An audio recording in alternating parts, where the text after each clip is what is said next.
ই ৰিক্সাসমূহক ধ্বংস কৰিছে আৰু জোখতকৈ অধিক বহুত বেছিয়ে বেয়া। এইকেইটা কথা কোৱাৰ কাৰণ আছে, কাৰণ এটা সীমাহীনভাৱে কোনো নিৰ্দিষ্ট সীমা নথকাকৈ এনেকুৱা বেছি ই ৰিক্সা বৃদ্ধি পাইছে আৰু ই ৰিক্সা হোৱাৰ লগে লগে বহু ধৰণৰ সমস্যা হৈছে, যান জঁটৰ সমস্যা হৈছে। আপুনি ই ৰিক্সাৰ যিটো গতি কৰে তাৰ পাছত যদি আপুনি গৈ থাকে আপুনি পটকৈ অভাৰটেক কৰিব নোৱাৰে।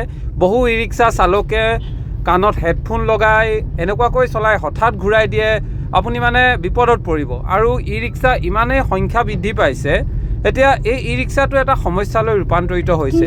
এতিয়া বহুতে ক'ব এই ক্ষেত্ৰত যে ই ৰিক্সাখিনিকো এতিয়া মানুহ চলিব কেনেকৈ। মই কেতিয়াও ই ৰিক্সাৰ পৰিপন্থী নহয়, কিন্তু ই ৰিক্সা বন্ধ হৈ যোৱাৰ পৰিপন্থী নহয়, কিন্তু ই ৰিক্সা অত্যাধিক হোৱাৰ বাবে ইমানেই বেছি অত্যাধিক হৈ গৈছে, তাৰ ফলশ্ৰুতিত প্ৰতিজন ই ৰিক্সা চালকে এতিয়া সমস্যাত ভুগিছে, কাৰণ তেওঁলোকে এতিয়া কাষ্টমাৰ নোপোৱা হৈ গৈছে। ইমানেই ই ৰিক্সা হৈছে, পূৰ্বত যিধৰণে ই ৰিক্সাসমূহ চলিছিলে, মানুহে ইনকম কৰিছিলে, এতিয়া ইনকম চ'ৰ্চ কমি গৈছে, কাৰণ এইফালে ওলালে ই ৰিক্সাই পোৱা যায়। আৰু এনেধৰণে ই ৰিক্সা পোৱাৰ লগে লগে মানুহৰ ভাড়াবোৰ কমি গৈছে, ভাড়া নোপোৱা গৈছে।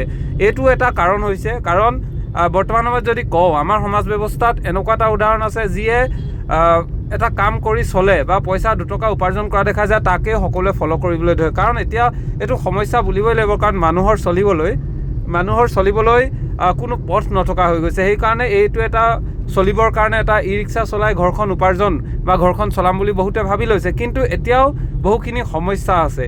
কাৰণ এটা পথ সকলোৱে ই ৰিক্সা লৈছে, আমিও লওঁ, এই মনোভাৱ লৈ যিসকলে আগবাঢ়িছে, ফলশ্ৰুতিত কিন্তু নানান সমস্যা হৈছে। আপোনালোকে নিজেই ভাবক, এখন চহৰত, এখন নগৰত জোখতকৈ অধিক যদি ই ৰিক্সা হৈ যায়, এতিয়া হোৱা দেখিবলৈ পোৱা গৈছে, তাৰ ফলশ্ৰুতিত কিমান সমস্যা হৈছে। এই ক্ষেত্ৰত কিন্তু প্ৰশাসনে নিষেধাজ্ঞা আৰোপ কৰিব লাগে, কাৰণ নিষেধাজ্ঞা আৰোপ নকৰিলে এতিয়া ই ৰিক্সা চালকসকলে যি EMI দি তেওঁলোকে ৰিক্সা লৈছে, তাৰ ইনষ্টলমেণ্ট মাৰিবলৈ তেওঁলোকে নিজেই সমস্যাত পৰিব, কাৰণ ইমান বেছি অত্যাধিক ই ৰিক্সা হৈ গৈছে। ফলশ্ৰুতি এতিয়া মানুহে কেনেকৈ এতিয়া আচলতে ভাড়া নোপোৱা হৈ গৈছে, ফলশ্ৰুতি তেওঁলোকে এতিয়া ই ৰিক্সাৰ ইনষ্টলমেণ্ট কেনেকৈ মাৰিব, এইটো এতিয়া সমস্যা হৈ গৈছে। সেয়ে এই ক্ষেত্ৰত ই ৰিক্সাৰ সমস্যাৰ কাৰক হৈ পৰিছে। আৰু লগতে যদি কওঁ, এই যি যান জঁটৰ সমস্যা কিন্তু ই ৰিক্সাৰ কাৰণে বাঢ়িছে।